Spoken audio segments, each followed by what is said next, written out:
కొంచెం చచ్చిపోండి మావయ్య గారు. చచ్చిపోనా? ఇప్పుడే చచ్చిపోండి. చచ్చిపోనన్నా. మీకు తెలియకుండానే మీ ప్రాణం పోయేలా చేస్తామండి.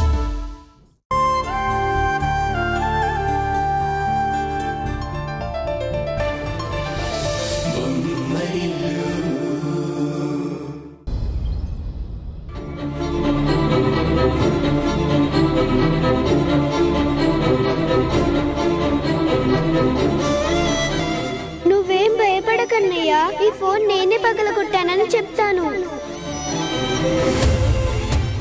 నేనంటే చాలా ఇష్టం కదా, అందులోనూ నేను ఆడపిల్లని కాబట్టి నన్ను కొట్టడు. నాన్న దృష్టిలో నువ్వు ఎప్పటికీ మంచివాడిగానే ఉంటావు. నేను చెడైనా పర్లేదులే.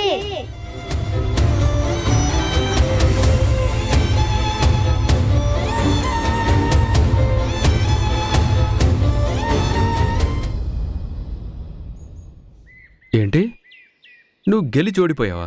అవును, నేను గెలిచి ఓడిపోయాను. అత్త కోడళ్ళు ఓడి గెలిచారు. మీ అమ్మ ఉషా కలిసి నన్ను మోసం చేశారు. బాబు, నన్ను ఒకటి అడుగుతాను, చెప్తావా? ఏంటమ్మా? అదేది కర్మ రిటర్న్స్ అంటే ఏంటి బాబు? దాని అర్థం ఎవరు చేసిన కర్మ వాళ్ళు అనుభవిస్తారు అని. అంటే అనుభవించక తప్పదు కదా. అత్త, ఇప్పుడు కర్మ గురించి నువ్వెందుకు మాట్లాడుతున్నావు? అంటే నువ్వు మీ అత్తను మోసం చేసి కోటాని కోట్ల అత్తి కొట్టిసినావు కదా. అలాగే ఆలు నిన్ను మోసం చేసి 15 కోట్లు సంపాదించినారు. అప్పుడు నువ్వు అలా చేసిన దానికి ఇప్పుడు నువ్వు ఇలా అనుభవిస్తున్నావు అన్నమాట.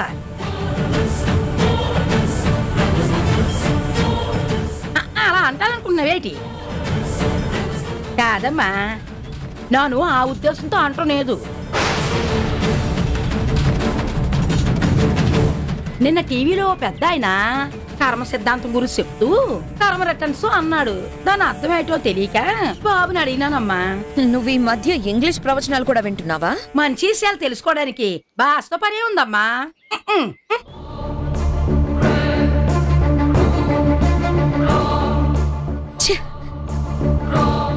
ఆఖరికి కార్తిక్ గాడు కూడా నన్ను మోసం చేశాడు.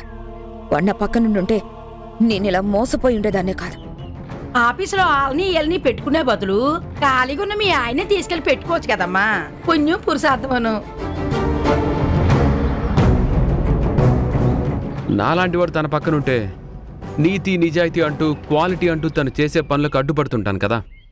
అందుకే నన్ను ఇంట్లో కూర్చోబెట్టింది. మేఘనా, ఇప్పటికైనా మించిపోయింది లేదు. నేను కూడా ఆఫీస్కి వస్తాను. ఇంట్లో కూర్చొని పిచ్చెక్కిపోతుంది. అక్కర్లేదు, నీ బోడీ హెల్ప్ నాకేం అక్కర్లేదు. బిజినెస్ పనులన్నీ నేను చూసుకోగలను. మొగుడిని ఎంత మాట పడితే అంత మాట అంటే పారిసై పడిపోకుండా ఉంటుందా ఏటి? మొగుడిని కొట్టి మొగసాలు ఎక్కినోళ్ళకి అలాగే ఉంటుంది. ఉంటాను.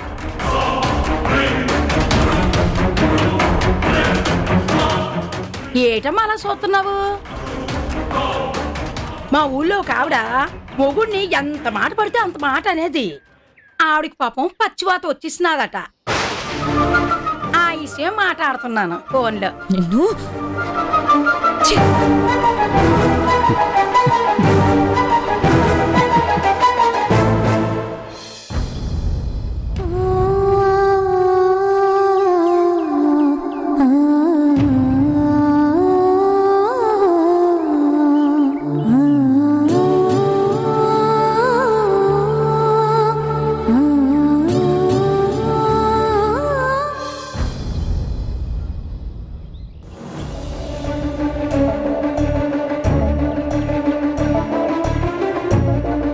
అమ్మా ఉషా,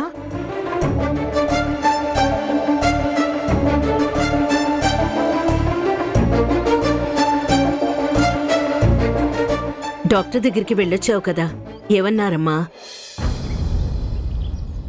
ఖచ్చితంగా మంచి శుభవార్తే చెప్పుంటారు. అది నీ ద్వారా తెలుసుకుని సంతోషిద్దామని వచ్చాను. రిపోర్ట్స్ అన్నీ నార్మల్గానే ఉండుంటాయి. తొందరలోనే నువ్వు అమ్మవు అవుతావు అని చెప్పుంటారు. అంతే కదా?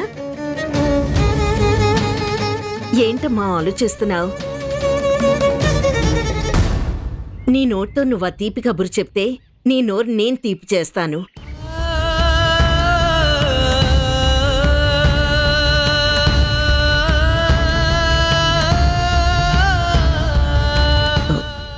ఏమైందమ్మా? నన్ను క్షమించండి అత్తయ్య. మీరు అనుకుంటున్నట్టు నేను తీపి కబురు చెప్పలేను. చేదు నిజం చెప్పాలి.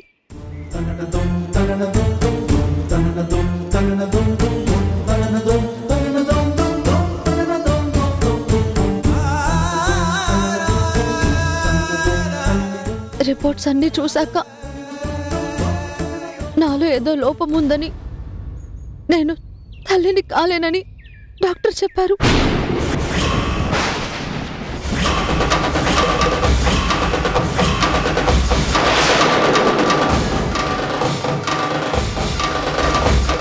ఏంటి ఉషా, ఏం నువ్వు అనేది? నీలో లోపం ఉందని చెప్పారా?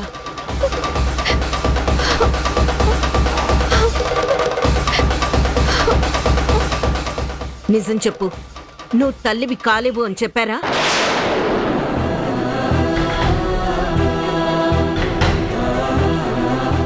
చెప్పు.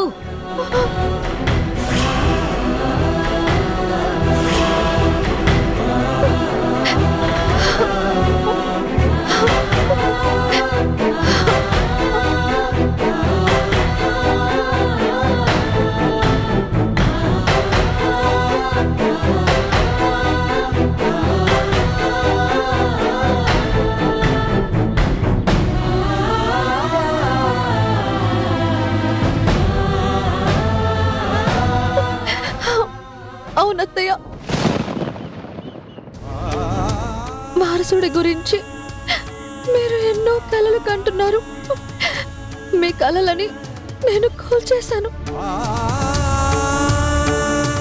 నేను మీ ఇంటికి వారసుని ఇస్తాను అని నా మీద ఎంతో నమ్మకం పెట్టుకున్నారు. మీ నమ్మకాన్ని నేను వమ్ము చేశాను. మా ఇద్దరిలో ఎలాంటి లోపం లేదని, తొందరలోనే ప్రెగ్నెన్సీ వస్తుందన్న శుభవార్త డాక్టర్ చెప్తారని కొండంత ఆశతో మీరున్నారు. మీ ఆశని అడి ఆశ చేశాను.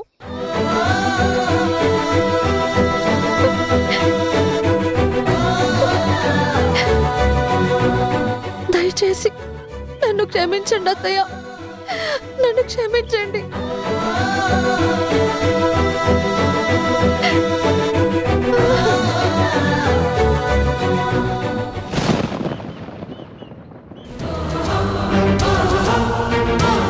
క్షమించడం వల్ల ఉపయోగం ఏంటమ్మా?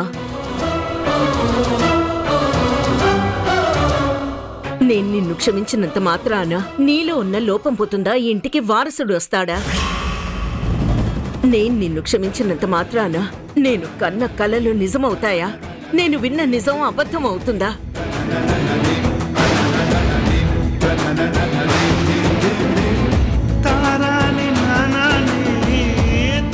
నేను నిన్ను క్షమించినంత మాత్రాన ఏవీ మారవు కదా. మరెందుకమ్మా క్షమించమని అడుగుతున్నావు? అయినా నేను నిన్నెందుకు క్షమించాలి? నువ్వేం తప్పు చేశావని నేను నిన్ను క్షమించాలి? నువ్వేం నేరం చేశావని క్షమించాలి?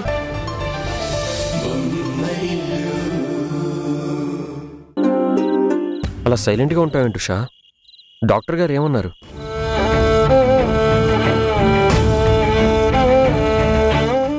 ఏం చెప్పమంటారండి? మనకి మనవణ్ణో మనవరాలను ఎత్తుకునే అదృష్టం లేదని ఎలా చెప్పమంటారు?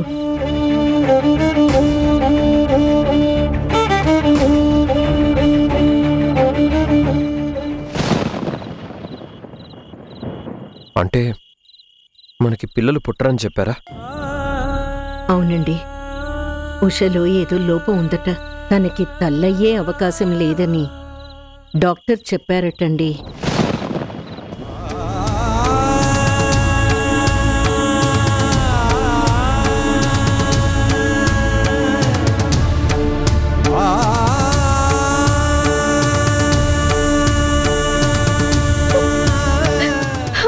బాధపడకు ఉషా. నాకెందుకో ఆ రిపోర్ట్స్ కరెక్ట్ కాదనిపిస్తోంది. నీలో లోపం ఉందంటే నాకు నమ్మబుద్ధి కావడం లేదు. లేదండి, డాక్టర్ గారు రిపోర్ట్స్ అన్నీ 1కి 2 సార్లు చెక్ చేశాకే నాకు పిల్లలు పుట్టరని చెప్పారు.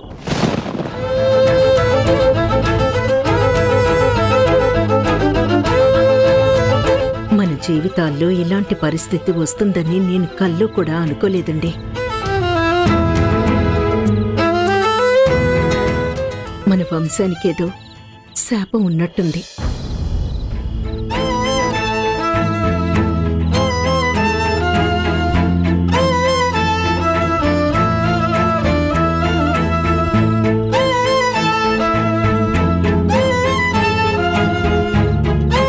ముగ్గురు మగపిల్లలు ఉండి కూడా ఒక్కరికి కూడా సంతాన యోగం లేకపోవడమేంటి?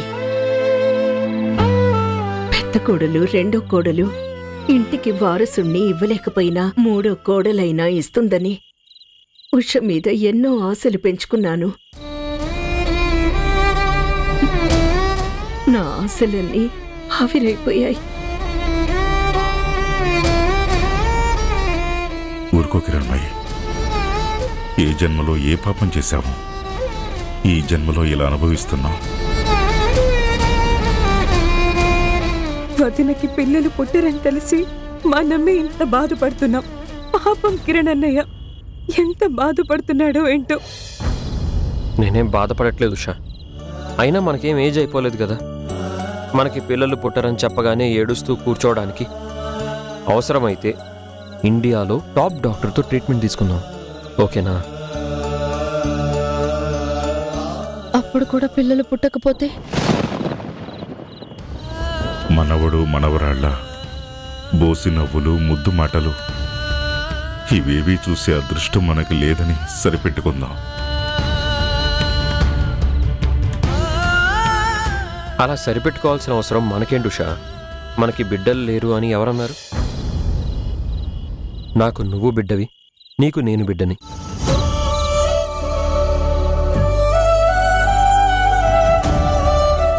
నా బాధ మన గురించి కాదండి.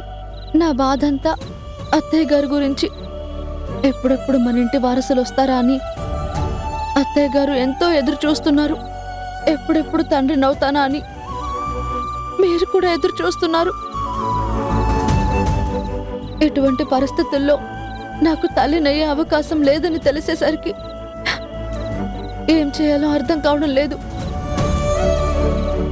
విషయం తెలిసాక అమ్మ చాలా డిసప్పాయింట్ అయి ఉంటుంది.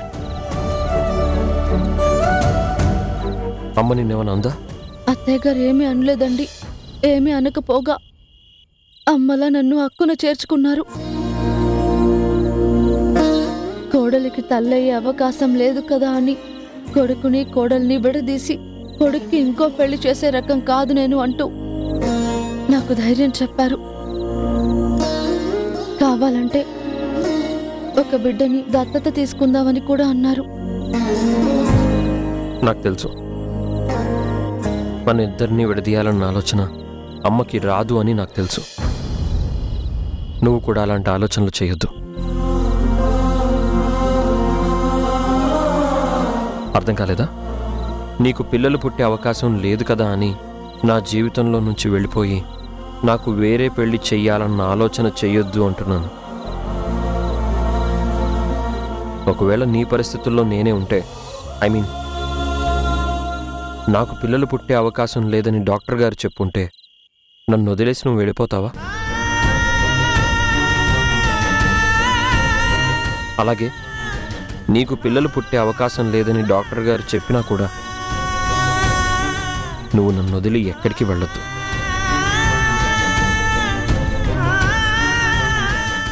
ఎందుకంటే నువ్వు లేకుండా నేను బతకలేను.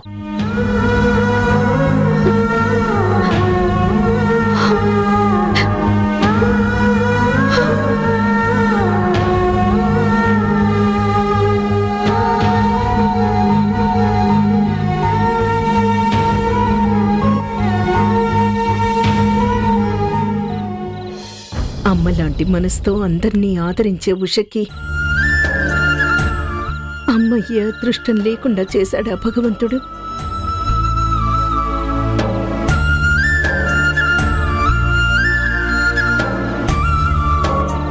అంతా మన తలరాత. ఏం చేస్తాం? పెద్ద కోడలికి రెండో కోడలికి పిల్లలు లేకపోయినా అంత ఫీల్ అవ్వలేదు, కానీ ఉషాకి పిల్లలు పుట్టరు అని తెలిసేసరికి ఎంత ఫీల్ అయిపోతున్నారో.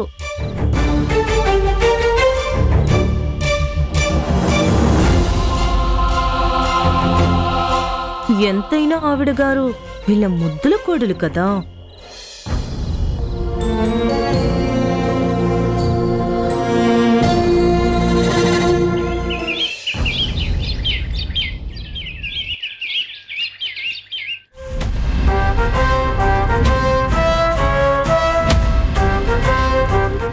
హలో అక్క, గుడ్ మార్నింగ్.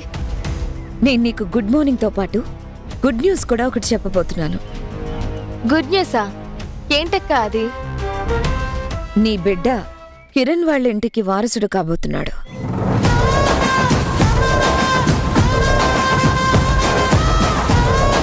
ఏంటి సైలెంట్ అయ్యా? షాక్ అయ్యావా? అవునక్క. నిజంగానే నీ బిడ్డ ఆ ఇంటికి వారసుడవుతాడు. ఎందుకో తెలుసా? ఎందుకక్క? ఉషకి తల్లయ్యే అవకాశమో అదృష్టమో లేవని డాక్టర్ గారు చెప్పారట. అవునా? ఎంత శుభవార్త చెప్పావక్క. ఇంకో శుభవార్త కూడా ఉంది. పిల్లలు లేరని బాధపడకుండా ఉండడం కోసం దత్తత తీసుకునే ఆలోచన కూడా వాళ్ళకుందట. హారిక చెప్పింది. దత్తత తీసుకునే పాయింట్ వచ్చినప్పుడు కిరణ్ కి ఖచ్చితంగా నీ బిడ్డే గుర్తొస్తాడు కదా. అవునక్క, ఎంతైనా తన రక్త సంబంధం కదా. నా బిడ్డనే దత్తత తీసుకోవాలనుకుంటాడు. నువ్వు ఆ ఇంట్లో చేరడానికి నీకు నీ బిడ్డే రాజమార్గం వేసేలా ఉన్నాడు. ముందు వాడు ఆ ఇంట్లో కాలు పెడతాడు. ఆ తర్వాత ఉషను ఆ ఇంట్లో నుంచి బయటికి పంపించే ఏర్పాట్లు చేస్తాడు.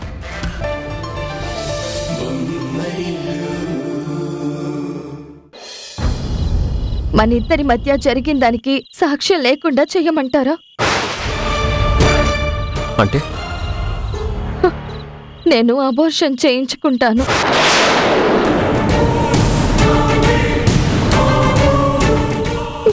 అవును కిరణ్ గారు, నా కడుపులో పెరుగుతున్న బిడ్డని చంపేసుకుంటాను. పిల్లలు పుట్టే అవకాశం లేని చాలా మంది సరోగసిని ప్రిఫర్ చేస్తున్నారు. అలా నీకు బిడ్డను కనబోతున్న పల్లవిని సరోగసి మదర్ అనుకోవచ్చు కదా.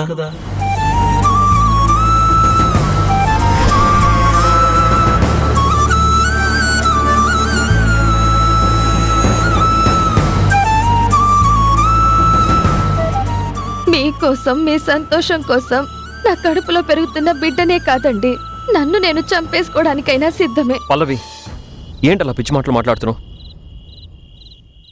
అలాంటివేం చెయ్యొద్దు. నువ్వు నీ కడుపులో పెరుగుతున్న బిడ్డ ఇద్దరు క్షేమంగా ఉండాలి. కానీ దానివల్ల మీరు సంతోషంగా ఉండలేకపోతున్నారు కదా కిరణ్ గారు. ఉంటాను, నేను సంతోషంగానే ఉంటాను. మన మధ్య జరిగిన ఆ ఇన్సిడెంట్ గురించి ఇన్ని రోజులుగా బాధపడుతూ ఉన్న మీరు నాకు బిడ్డ పుట్టాక నిజంగా సంతోషంగా ఉంటారా? ఉంటాను. నాకు తండ్రినయ్యే అదృష్టాన్ని ఇచ్చింది నువ్వు నీ కడుపులో పెరుగుతున్న బిడ్డే కదా.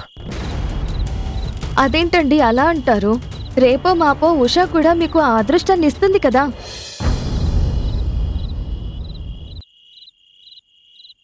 లేదు పల్లవి, ఉషా నాకు అటువంటి అదృష్టాన్ని ఇవ్వలేదు. ఎందుకంటే ఉషకి తల్లయ్యే అవకాశం లేదు. ఈ విషయం నాకెప్పుడో తెలుసురా మగడా. అన్ని టెస్టులు చేసి డాక్టరే చెప్పారు తనకి తల్లయ్యే ఛాన్స్ లేదని.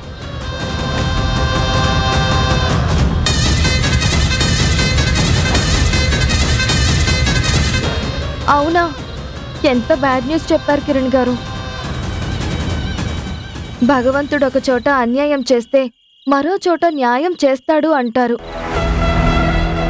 అలా ఉషకి తల్లయ్యే అవకాశం లేదు కాబట్టే నన్ను మీ బిడ్డకి తల్లిని చేశాడేమో ఆ భగవంతుడు.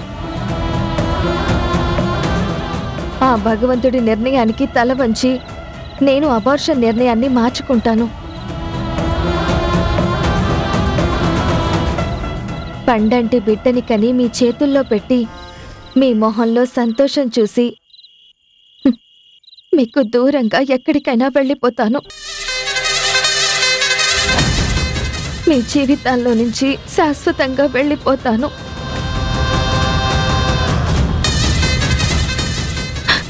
ఐమ్ సారీ కిరణ్ గారు, ఇప్పుడే వస్తాను.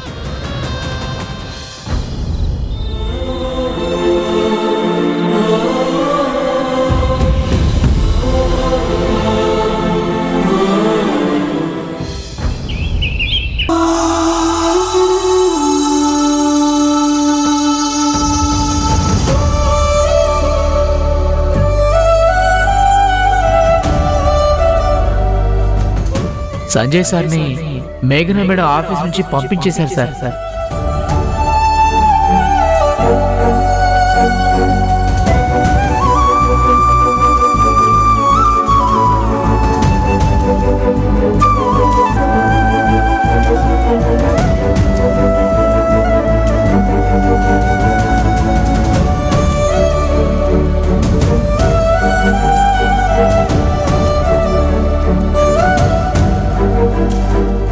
సంజయ్ సార్ ఆరోగ్యం పాడైపోతుందేమోనని భయం వేస్తుంది సార్.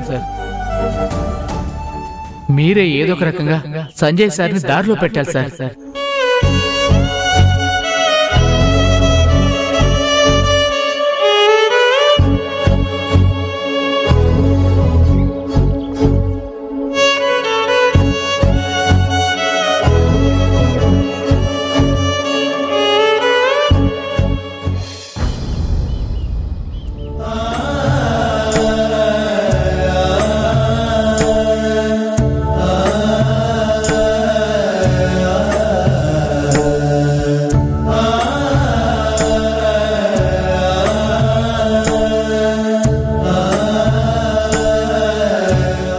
ఏంటండి అలా ఉన్నారు? ఏమైంది?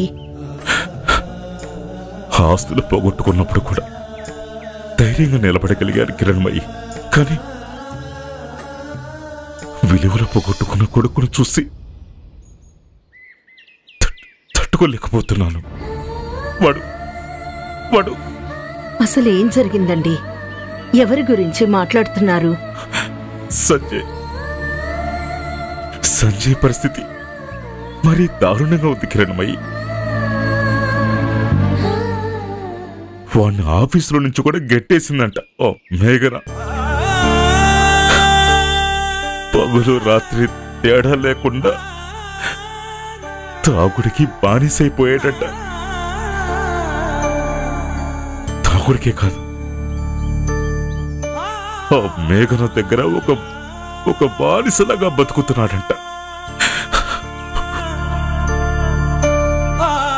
వాడు మనల్ని మోసం చేసినా అన్యాయం చేసినా ఏదో వాడి బతుకు వాడు బతుకుతున్నాళ్లే అని ఇన్నాళ్ళు అనుకున్నా. ఏమండి మనందరినీ దూరం చేసుకున్నవాడు చేసిన దానికి శిక్ష అనుభవించాలి. వాడు తప్పేంటో, వాడు ఏం కోల్పోయాడో వాడికి తెలిసి రావాలి అనుకున్నానే కాని మన ఫ్యామిలీ పరువు తీసేలా వాడు ఇంత దిగసారిపోతాడు అనుకోలేదు. ఏమండి ప్లీజ్, అసలు ఏం జరిగిందండి? వాడు ఈరోజు మిట్ట మధ్యాహ్నం పచ్చిగా తాగి నటి రోడ్డు మీద పడుతూ లేస్తూ ఒకడు పట్టుకుంటే గాని నిలబడలేని స్థితికి వచ్చాడంటే వాడు స్థితిలో రోడ్డు మీద చూసినప్పుడు ప్లీజ్ మీరు ఆవేశపడకండి. ఏమండి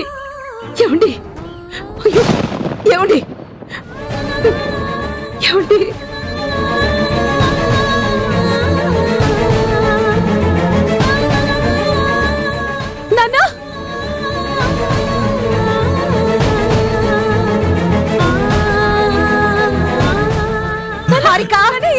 సంజయ్ ఆ పరిస్థితులు లేదమ్మా, బయటికి వెళ్ళింది. ఫాస్ట్ గా వెళ్ళి అంబులెన్స్ కి కాల్ చేయి. సరే ఏమండి, రిలాక్స్. వాడి గురించి ఆలోచించకండి.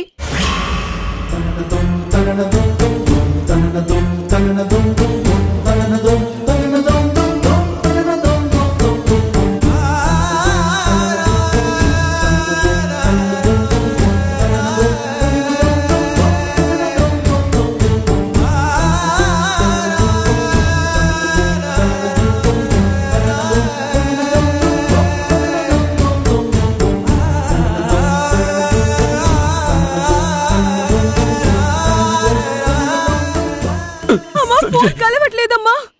అయ్యో సరే, మనమే తీసుకెళ్దాం. సాయం పడ్డు, మెల్లగా లేవండి.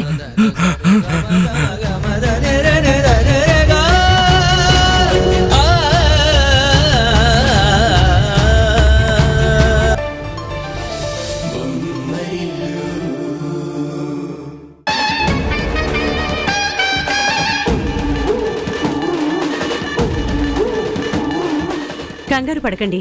కొంతమందికి ఇలా ప్రెగ్నెన్సీ టైంలో అప్పుడప్పుడు కడుపు నొప్పి రావడం అనేది చాలా కామన్. డెలివరీ అయ్యి బిడ్డని కని ఆయన చేతుల్లో పెట్టే వరకు నేను ప్రాణాలతో ఉండేలా చూడండి డాక్టర్. ఆ తర్వాత నా ప్రాణాలు పోయినా పర్వాలేదు. పల్లవి, ఏంటా మాటలు? అవునండి, మీ బిడ్డని మీ చేతుల్లో పెట్టడం అనేది నా బాధ్యత. ఆ బాధ్యత పూర్తయిన తర్వాత నేనుంటే ఏంటి, పోతే ఏంటి? పిచ్చిగా మాట్లాడుకో. నువ్వు నీ బిడ్డ ఇద్దరూ క్షేమంగా ఉంటారు. ఈ మల్టీవిటమిన్ టాబ్లెట్స్ రెగ్యులర్గా వాడండి. దీనికి తోడు మంచి డైట్ తీసుకుంటూ ఉండాలి. అప్పుడే తల్లి బిడ్డ ఇద్దరూ ఆరోగ్యంగా ఉంటారు. అలాగే డాక్టర్.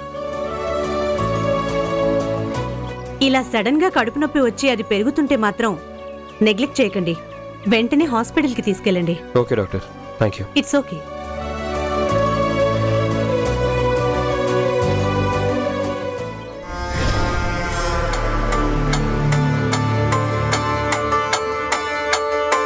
ఏంటలా చూస్తున్నావు? మీలాంటి భర్త దొరికినందుకు. కంగారు పడకండి ఉషాకి. మీలాంటి భర్త దొరికినందుకు ఉష చాలా లక్కీ అండి. టాబ్లెట్స్ తీసుకొని వస్తాను. నా చేతుల్లో నుంచి జారిపోవడం అంత తేలిక కాదు. నిన్ను ఎప్పుడు నా చుట్టూనే తిప్పుకుంటాను.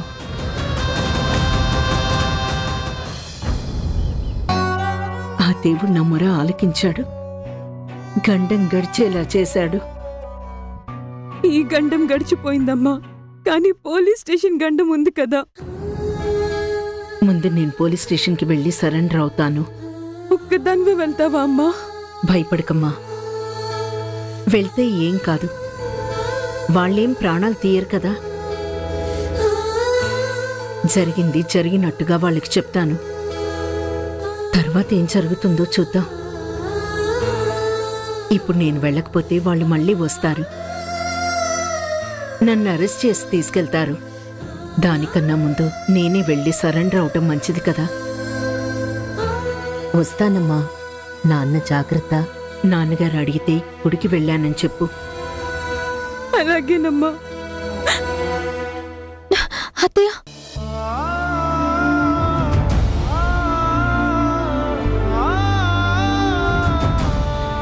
ఉషకెవరు చెప్పారు? నువ్వు చెప్పొద్దన్నా కూడా చెప్పకుండా ఉండలేకపోయానమ్మా. మావయ్య గారికి ఎలా ఉంది? బాగున్నారు కదా? మాట్లాడుతున్నారు కదా?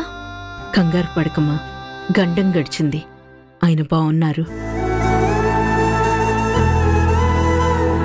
నువ్విక్కడే రేణుకు తోడుగా ఉంటావు కదమ్మా. నేనిప్పుడే వస్తాను.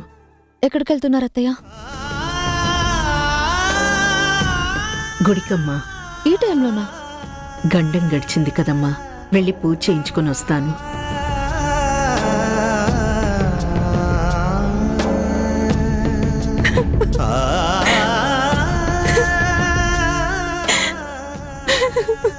బాధపడకురేను. మావయ్య గారు బానే ఉన్నారని డాక్టర్ చెప్పారు కదా, ఇంకా ఎందుకు ఏడుస్తున్నావు? అమ్మ వెళ్ళింది గుడి కాదు వదినా, పోలీస్ స్టేషన్కి. ఏంటి, పోలీస్ స్టేషన్ కా? అవును.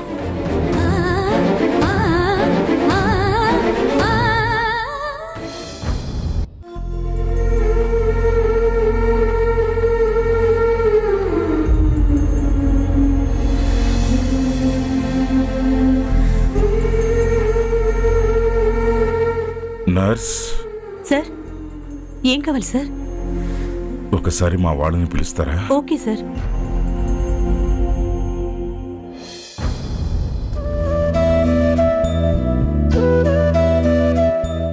మేడం, మీ నాన్నగారు మిమ్మల్ని పిలుస్తున్నారు. రావుదినా.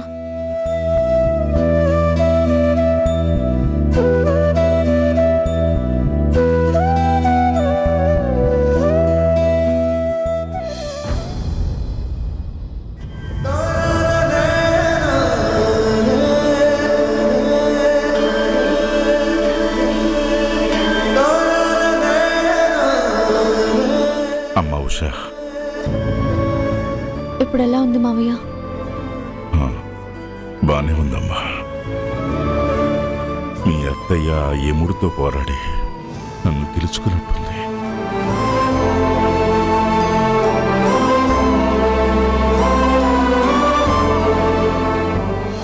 అవును, మీ అత్తయ్య ఏదమ్మా?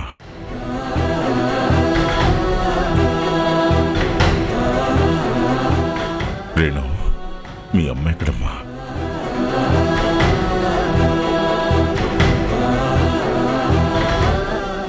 అమ్మా ఉషా, మీ అత్తయ్య ఎక్కడమ్మా?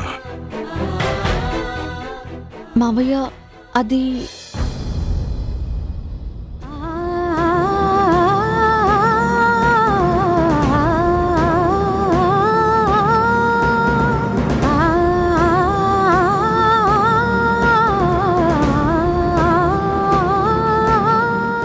అడుగుతుంది మిమ్మల్ని, మాట్లాడరేంటి?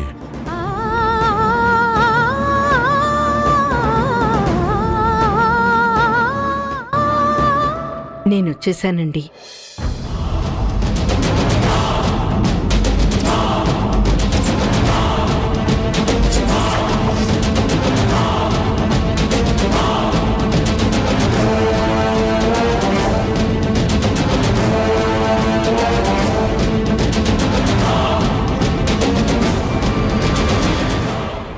అమ్మా, అది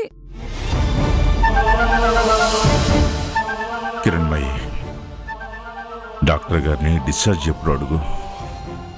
మనం అడగడం ఎందుకండి? మీకు పూర్తిగా తగ్గగానే డాక్టర్ గారే చెప్తారు కదా. మీరు ప్రశాంతంగా పడుకోండి, నేను డాక్టర్ గారితో మాట్లాడొస్తాను.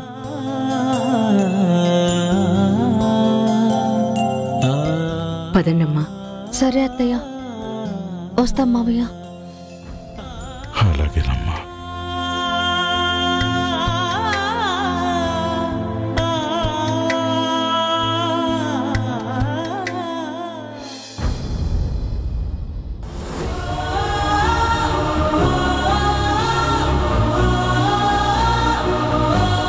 అత్తయ్య, పోలీస్ స్టేషన్కి సరెండర్ అవ్వడానికి వెళ్ళారు కదా, అక్కడ ఏం జరిగింది? ఏం ప్రాబ్లం లేకుండా పోలీస్ స్టేషన్ నుంచి బయటపడ్డాను.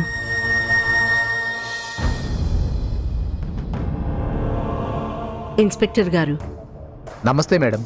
మీకు చెప్పినట్టుగానే నేను సరెండర్ అవడానికి వచ్చాను. మీరు సరెండర్ అవడం ఏంటి మేడం? అదే సార్, ఇందాక నా వల్ల కారు యాక్సిడెంట్ జరిగింది అని హాస్పిటల్కి వచ్చి చెప్పారు కదా. ఇందాక చెప్పాను, ఇప్పుడు చెప్తున్నాను. మా వారిని హాస్పిటల్కి తీసుకెళ్లే హడావిడిలో అనుకోకుండా ఆ యాక్సిడెంట్ జరిగింది. అందుకే సరెండర్ అవుతున్నాను. తెలుసు మేడం, ఎటువంటి పరిస్థితుల్లో ఆ యాక్సిడెంట్ జరిగిందో మాకు తెలుసు. ఆ యాక్సిడెంట్ చేసినందుకు మీ అబ్బాయి వచ్చి ఆల్రెడీ సరెండర్ అయిపోయారు కదా, ఇంకా మీరు సరెండర్ అవడం ఏంటి?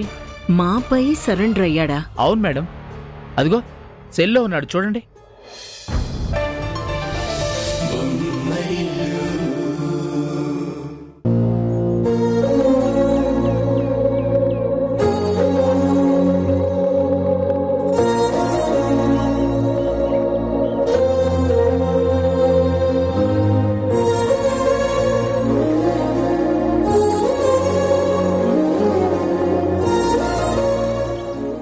ఏం సంజయ్ ఇది? నువ్విలా సరెండర్ అవడం ఏంటి? చేసిన తప్పులకి ఎలాగో పశ్చాత్తాపం చేసుకోలేము. కనీసం అమ్మ రుణం కొంతైనా తీర్చుకుందామని ఇలా చేశానమ్మా. రేణు ఫోన్ చేసి జరిగిందంతా చెప్పింది. వెంటనే బయలుదేరి నీకంటే ముందుగా స్టేషన్కి వచ్చి సరెండర్ అయిపోయాను. నా కోసం నీ జీవితాన్ని నాశనం చేసుకోవడానికి సిద్ధపడ్డావా? నా జీవితం ఇప్పుడు కొత్తగా నాశనం అయ్యేదేముందమ్మా? మావిడెప్పుడో సర్వనాశనం చేసేసింది.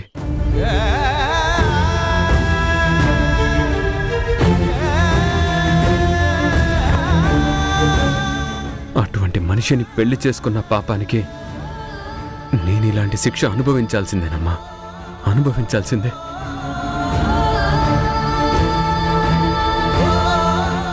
అనుభవిస్తానమ్మా, ఆనందంగా అనుభవిస్తాను. ఎందుకంటే నేను ఈ శిక్ష అనుభవించడం వల్ల మా అమ్మ జైలుకు వెళ్లే బాధ తప్పుతుంది కదా.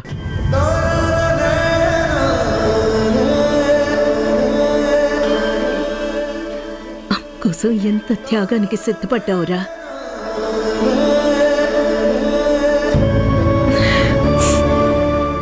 నేను మొన్న లాయర్ గారితో మాట్లాడతాను, జరిగిందంతా చెప్తాను, నీకు శిక్ష పడకుండా చేస్తాను. ధైర్యంగా ఉండు.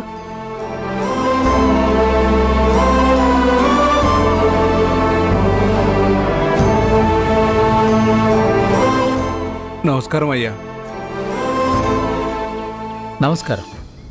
కిరణ్మయి మేడం మీద పెట్టిన కేసు వాపస్ తీసుకోవడానికి వచ్చామయ్యా.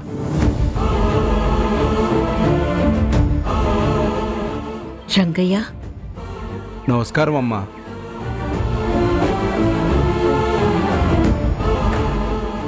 నువ్వేంటిక్కడ? పొద్దున మీ కారు కింద పడ్డ అమ్మాయి మా చిన్నమ్మాయి రాణి అమ్మ. నమస్తే మేడం. సారీ రంగయ్య, అనుకోకుండా అలా. మీరు సారీ చెప్పడం కాదమ్మా, మేమే మీకు సారీ చెప్పాలి. జరిగిన దాంట్లో మీ తప్పేమీ లేదమ్మా. మా అమ్మాయి తప్పు వల్లే యాక్సిడెంట్ జరిగింది.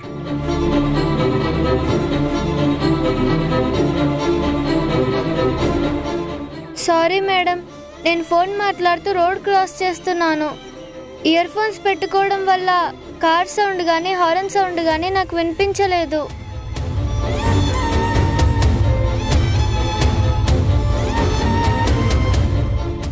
మా అమ్మాయి తప్పు వల్లే యాక్సిడెంట్ జరిగింది.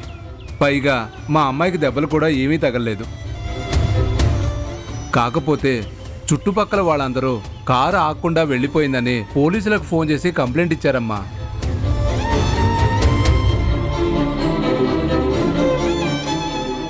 అది మీ కారని, మీ మీద కంప్లైంట్ ఇచ్చారని తెలిసి వెంటనే జరిగిందంతా ఇన్స్పెక్టర్ గారికి చెప్దామని స్టేషన్కి వచ్చానమ్మా.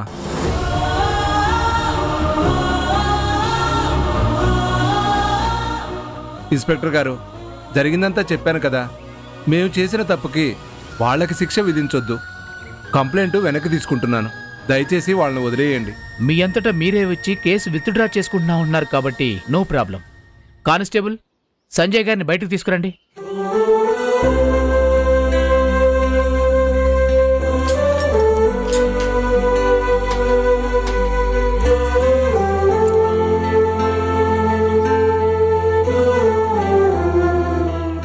చాలా థ్యాంక్స్ రంగయ్య, సమయానికి దేవుళ్ళ వచ్చి కేసు లేకుండా చేశావు. మీరెందుకమ్మా థ్యాంక్స్ చెప్తారు? నిజానికి నేనే మీకు క్షమాపణలు చెప్పాలి. ఎన్నో ఏళ్ళు మీ ఫ్యాక్టరీలో పనిచేసి మీ సొమ్ము తిని బతికిన వాడిని. మిమ్మల్ని ఇలా పోలీస్ స్టేషన్ దాకా తీసుకొచ్చినందుకు మమ్మల్ని క్షమించండి అమ్మా. వస్తామమ్మా.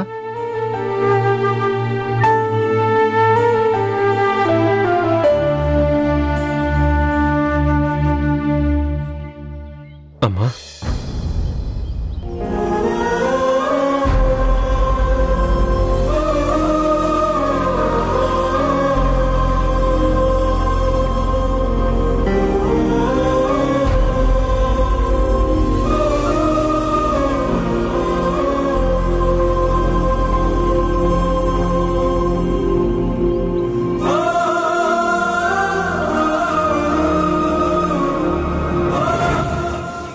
యాగం ఊరికే పోలేదురా. ఇద్దరం నిర్దోషులుగా బయటికొచ్చాం. అంతా ఆ దేవుడి దయమ్మా. పద, గుడికి వెళ్ళి ఆ దేవుడి దర్శనం చేసుకుందాం.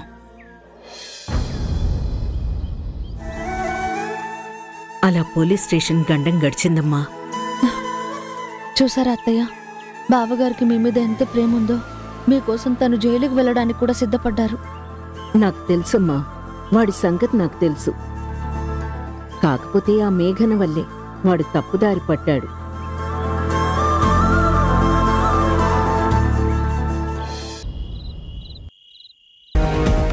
అర్థమైందండి. ఇదే ఉషా ప్రెగ్నెంట్గా ఉండుంటే 24 గంటలు తన పక్కనే ఉండేవాళ్ళు. ఇప్పుడు అలా నా పక్కన ఉండలేకపోతున్నారు కదా, అందుకే ఫీల్ అవుతున్నట్టున్నారు. నా పక్కన అంటే నా కడుపులో పెరుగుతున్న మీ బిడ్డ పక్కన అని. నీకు తోడుగా ఉంటూ నీ పనులు చూసుకోవడానికి ఒక కేర్ టేకర్ని ఎవరినైనా ఏర్పాటు చేయమంటావా? అంటే 24/7 నేను నీ పక్కన ఉండలేను కదా, అందుకని ఎవరైనా కేర్ టేకర్ ఉంటే. ఎంత కేర్ టేకర్ ఉన్నా మీ అంత కేరింగ్గా చూసుకోలేరు కదండి.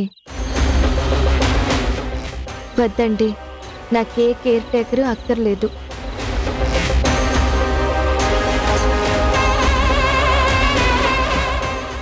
మీరు నా పక్కన ఉండకపోయినా ఉషా పక్కనున్నా కూడా నా గురించి ఆలోచిస్తూ ఉంటారు కదా. ఐ మీన్, నా కడుపులో పెరుగుతున్న మీ బిడ్డ గురించి ఆలోచిస్తూ ఉంటారు కదా. ఆ ఆలోచనే నాకు శ్రీరామ రక్షలా ఉంటుంది.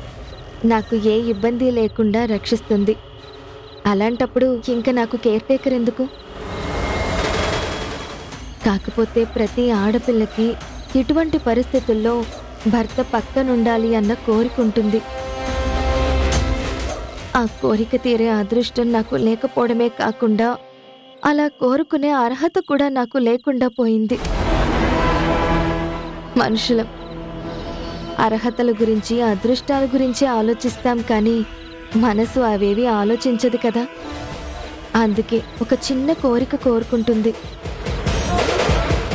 ఆ కోరిక తీర్చమని మిమ్మల్ని గట్టిగా పట్టుబట్టను, కానీ తీర్చే అవకాశం ఉంటే తీర్చమని మాత్రం రిక్వెస్ట్ చేస్తున్నాను.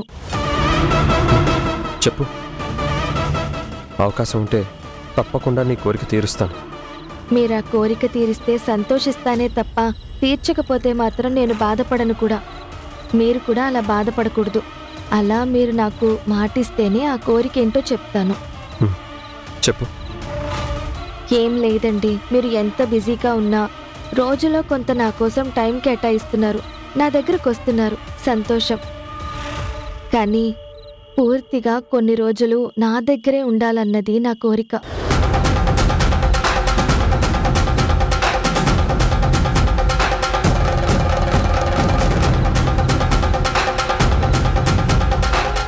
అలా అని ఎక్కువ రోజులు ఉండమనడం లేదు. ఎన్ని రోజులు కుదిరితే అన్ని రోజులు పూర్తిగా నా దగ్గరే ఉండాలి, నాతోనే గడపాలి.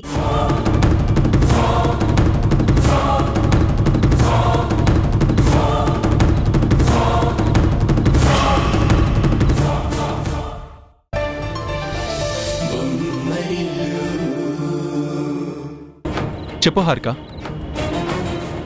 రేపు మార్నింగ్ ఎన్నింటికి ఇంటికి వస్తున్నావు? ఓ 9:30-10 లోపల వచ్చేస్తాను. ఇంతకీ నువ్వేం చేస్తున్నావు? ఏం చేస్తాను, రూమ్లో కూర్చొని బాధపడుతున్నాను. బాధపడుతున్నావా? ఎందుకు? ఎందుకంటే ఏం చెప్తాను, రోజు రోజుకి నా వెయిట్ తగ్గిపోతుంది. వెయిట్ తగ్గిపోతుందా? వెయిట్ తగ్గడం ఆరోగ్యానికి మంచిదే కదా. డైట్ చేస్తున్నావా? వెయిట్ తగ్గడం అంటే నా వెయిట్ కాదు, ఇంట్లో నాకు నా మాటకి వెయిట్ తగ్గుతుందని చెప్తున్నాను. అంటే నాకు విలువ లేకుండా పోతుంది అంటున్నాను. ఓ, అదా నీ కవి హృదయం. అయినా అంతగా నీ విలువ తగ్గేంతగా అక్కడ ఏం జరిగింది? ఇంట్లో ఉన్న నాకన్నా బయటెక్కడో ఉన్న చిన్న కోడలకి అత్తయ్య గారు విలువిస్తున్నారు. ప్రతిదీ ఆ ఉషాకే చెప్తున్నారు తప్ప నాకేమీ చెప్పడం లేదు. ఇంట్లో నేనొక మనిషిని ఉన్నాను అని కూడా మర్చిపోయి వాళ్ళ పాటికి వాళ్ళు బయటికి వెళ్ళిపోతున్నారు.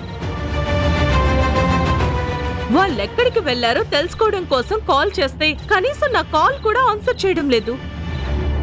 ఏదో బిజీగా ఉండి నీ ఫోన్ ఆన్సర్ చేసుండర్లే. వాళ్ళింటికి తిరిగొచ్చాకైనా ఎక్కడికి వెళ్ళారో తెలిసుంటుంది కదా. వాళ్ళు ఎటువంటి పరిస్థితుల్లో నీ ఫోన్ లిఫ్ట్ చేయట్లేదో కూడా నీకు తెలిసే ఉంటుంది కదా. తెలిసింది తరుణ్, కానీ వాళ్ళు అటువంటి పరిస్థితుల్లో ఉన్న విషయం నేను ఫోన్ చేసినప్పుడు నాకు చెప్పాలి కదా. ఫోన్ చేసిన నాకు చెప్పకుండా ఎక్కడో ఉన్న ఉషాకి ఫోన్ చేసి చెప్పారు. అది ఉషకి చెప్పాల్సిన ఇంపార్టెంట్ విషయం అయి ఉంటుంది, అందుకే ఉషకి చెప్పుంటారు. అంటే ఆ ఉష ఒక్కతే కోడలా? నేను కోడల్ని కాదా? మామయ్య గారికి హెల్త్ బాలేని విషయం ఆ కోడలికే చెప్పాలా, ఈ కోడలికి చెప్పకూడదా? నాన్నకి హెల్త్ బాగాలేకపోవడం ఏంటి? అసలు ఏమైంది? అంటే మైల్డ్గా హార్ట్ స్ట్రోక్ వచ్చింది. హార్ట్ స్ట్రోకా? ఇప్పుడు ఎలా ఉన్నారు? ఏ హాస్పిటల్లో ఉన్నారు? కంగారు పడుకు తరుణ్, హాస్పిటల్ నుంచి డిశ్చార్జ్ అయి ఇంటికొచ్చారు. ఇప్పుడు బాగున్నారు, చక్కగా మాట్లాడుతున్నారు. థ్యాంక్ గాడ్, గండం గడిచిందన్నమాట. మామయ్య గారు అటువంటి పరిస్థితుల్లో ఉంటే ఆ విషయం ఇంట్లో ఉన్న నాకు చెప్పలేదు, దూరంగా ఉన్న నీకు చెప్పలేదు. కానీ ఆ ఉషాకి మాత్రం ఫోన్ చేసి చెప్పారు. ఇది ఈ ఇంట్లో మనకిస్తున్న ఇంపార్టెన్స్. హారిక, అర్థం లేనట్టు మాట్లాడుకు. మా అమ్మ నాన్నలకి కొడుకులందరూ సమానమే, కోడలందరూ సమానమే. అందరినీ సమానంగా చూస్తారు. ఒకరికి ఎక్కువ ఇంపార్టెన్స్ ఇచ్చి ఒకరికి తక్కువ ఇంపార్టెన్స్ ఇవ్వడం అనేది వాళ్ళకి అలవాట్లేదు.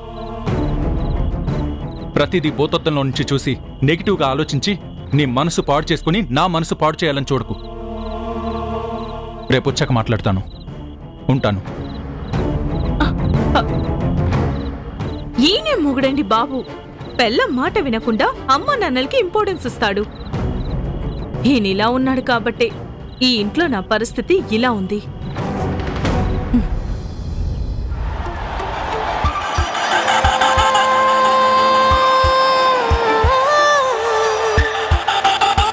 చూసా చూసా చూసా ఒక హృదయాన్ని కలిసా కలిసా కలిసా ఆ హృదయాన్ని అడుగులు వేసా వేసా హృదయముతో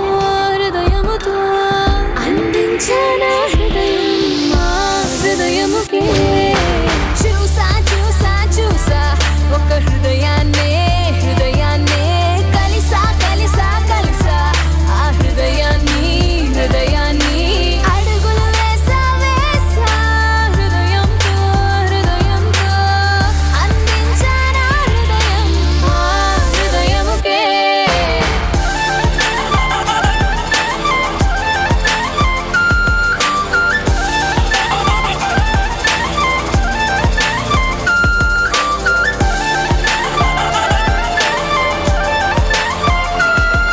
చూసా చూసా చూసా ఒక హృదయాన్ని కలిసా కలిసా కలిసా ఆ హృదయాన్ని అడుగులు వేసా వేసా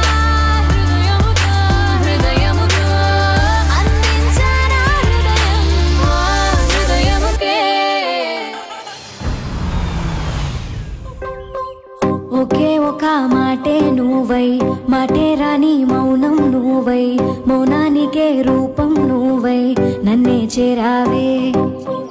నాకే నచ్చే కోపం నువ్వై, కోపం తెచ్చే కోరిక నువ్వై, కోరికలో నా చేరిక నువ్వై నన్నే నీలా మార్చేసావే. నిన్నుగా ప్రేమించనా, నన్నుగా అందించనా, అన్ని వేళలా తోడుండనా, జన్మ జన్మల జంటవనా. ఒకే ఒక మాటే నువ్వై, మాటే రాని మౌనం నువ్వై, మౌనానికే రూపం నువ్వై నన్నే చేరావే. నాకే నచ్చే కోపం నువ్వై, కోపం తెచ్చే కోరిక నువ్వై, కోరికలో నా చేరిక నువ్వై నన్నే నీలా మార్చేసావే.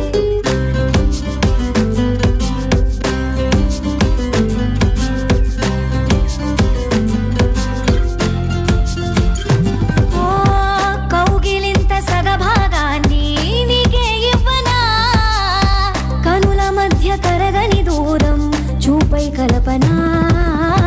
నీలా నవ్వే నీలాకాశం నీ నీకే సొంతం చేసేనా నాకే నచ్చే లోకం మొత్తం నీతో నేనే నింపేనా నాలో ఉన్న ప్రేమంతా నీకివ్వనా ఒకే ఒక మాటే నువ్వై మాటే రాని మౌనం నువ్వై మౌనానికే రూపం నువ్వై నన్నే చేరావే నాకే నచ్చే కోపం నువ్వై కోపం తెచ్చే కోరిక నువ్వై కోరికలో నా చేరిక నువ్వై నన్నే నీలా మార్చేసావే నిన్ను నిన్నుగా ప్రేమించనా నన్ను నన్నుగా అందించనా అన్ని వేళలా తోడుండనా జన్మ జన్మల జంటవనా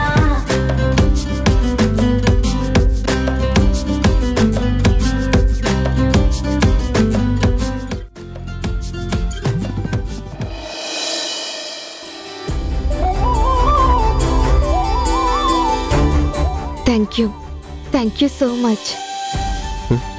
ఎందుకు? నా కోసం ఇంత టైం స్పెండ్ చేసినందుకు.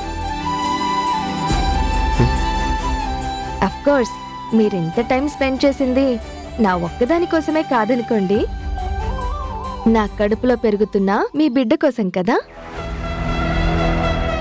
అంటే మీకు నా మీద ప్రేమ లేదని కాదు, మీ కళ్ళల్లో ఆ ప్రేమ కనబడుతుందనుకోండి.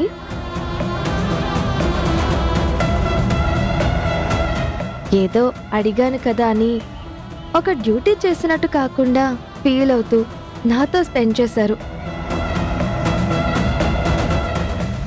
అందుకు నాకు చాలా హ్యాపీగా ఉంది. కానీ